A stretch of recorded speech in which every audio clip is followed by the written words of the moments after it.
Korean game ಗೀಳು ಹೊಂದಿದ್ದ ಯುವಕನೊಬ್ಬ ನೇಣಿಗೆ ಶರಣಾದ ಘಟನೆ ಧಾರವಾಡ ನಗರದ ಮಂಗಳಗಟ್ಟಿ ಫ್ಲಾಟ್ನಲ್ಲಿ ನಡೆದಿದೆ. 20 ವರ್ಷದ ವಿಕಾಸ್ ಆತ್ಮಹತ್ಯೆ ಮಾಡಿಕೊಂಡಿರುವ ಯುವಕ. ಘಟನೆ ಬಳಿಕ ಪೊಲೀಸರು ಆತನ ಮೊಬೈಲ್ ಅನ್ನು ವಶಕ್ಕೆ ಪಡೆದಿದ್ದರು. ಮೊಬೈಲ್ ಪರಿಶೀಲನೆ ವೇಳೆ ಕೊರಿಯನ್ ಗೇಮ್ಸ್ ಪತ್ತೆಯಾಗಿದೆ. ಕೊರಿಯನ್ ಗೇಮ್ಸ್ಗೆ ವಿಕಾಸ್ ಅಡಿಕ್ಟ್ ಆಗಿದ್ದ ಎಂಬ ವಿಚಾರ ತನಿಖೆ ವೇಳೆ ಗೊತ್ತಾಗಿದೆ. ಪಿಯುಸಿ ಮುಗಿಸಿ ಮನೆಯಲ್ಲೇ ಇದ್ದ ವಿಕಾಸ್ ಯಾರಿಗೂ ಗೊತ್ತಿಲ್ಲದೆ ಗೇಮ್ಸ್ ಆಡ್ತಿದ್ದ ಎನ್ನಲಾಗಿದೆ.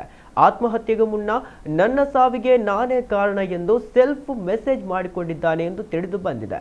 ಸದ್ಯ ಪ್ರಕರಣ ದಾಖಲಿಸಿಕೊಂಡಿರುವ ಪೊಲೀಸರು ತನಿಖೆ ನಡೆಸ್ತಾ ಇದ್ದಾರೆ.